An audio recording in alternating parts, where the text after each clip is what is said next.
Hi students, my name's Alicia. I'm going to be reading you chapter 40. I'm the student teacher from Miss Tranter's class, so hope you enjoy. Everyone, stay calm, commanded the prince. It was little use. Panic was spreading through the submarine like wildfire. Calm, explained Enid. We're stuck. She checked the dial on the air supply, and we only have an hour until the air supply runs out.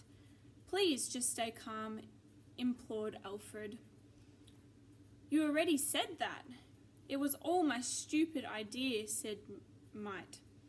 I should take the blame, not him. Agatha found a box of the old Queen's matches and struck one. Strike! That at least gave a flicker of light inside the submarine. Then, disaster! All that could be heard for a few moments was the creaking of the HMS Scepter's hull. Twang! Twong! Twong!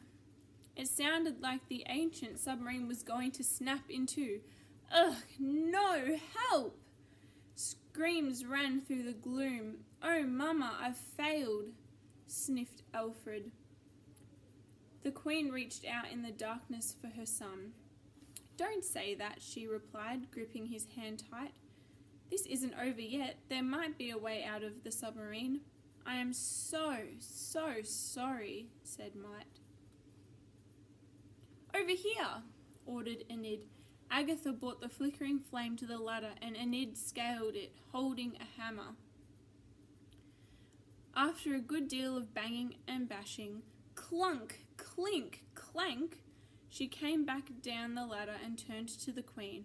I'm sorry, Your Majesty, but you're wrong, said Enid sorrowfully. It's impossible to open the hatch from the inside, and there is no other way out of the submarine. So we are doomed? Asked Agatha. Yes, my dear, doomed, replied Enid. It's all my fault, said Mite. There was silence for a moment before the prince broke it. The torpedo launcher, he exclaimed. I beg your pardon, replied Enid. If you can launch a torpedo, then maybe you can launch me. Preposterous. Nonsense. The boy had lost his marbles, muttered the old dears. It's not preposterous, snapped Alfred. I'm about the same size as a torpedo. Alfred was small for his age. It's too dangerous, announced his mother. It is certain death. But staying here is certain death, reasoned Alfred.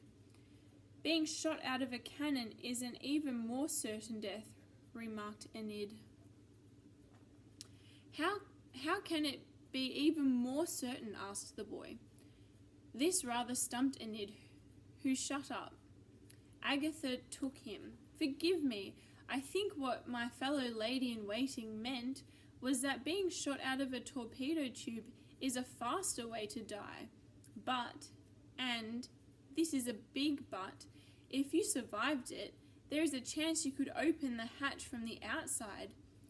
As your future king, announced Prince Alfred grandly, I am willing to try. I am too, said Mite. You ruined my big moment, he complained. I was being all loyal and heroic. I don't care. Listen, I'm a really good swimmer. Let me come too. I can help. All right, replied Alfred. Good boy, said the Queen. Splendid. Then I suggest that your girlfriend, began Agatha. She's not my girlfriend, snapped the boy. He's not my boyfriend, snapped the girl. I would rather eat my own foot than go out with him. And I would rather eat my own... Alfred was struggling to think of something worse tasting than foot. Bottom! Enid looked as if she might faint at the rude word. Agatha reached for a bottle of smelling salts and wafted them under her nose. I suggest your friend, continued Agatha, who happens to be a girl but is definitely not your girlfriend, goes first. Yes, exclaimed Mite victoriously. In case she's crushed to death, being fired out of the torpedo tube. "Oh," said the girl, "on second thoughts, Prince, you can go first." "Me?" said the boy. "Yes, you are a royal after all." With that, she did a little flourish with her hand, mocking the whole cavalcade of royalty in one tiny gesture. With the light of the match illuminating the panic in his eyes, Alfred lowered himself into the torpedo tube. Enid then explained what the boy needed to do to open the hatch from the outside. Turn the left lever anti-clockwise. The boy nodded his head. He had sort of understood. "Torpedo, I mean, boy, ready to fire?" called out Enid.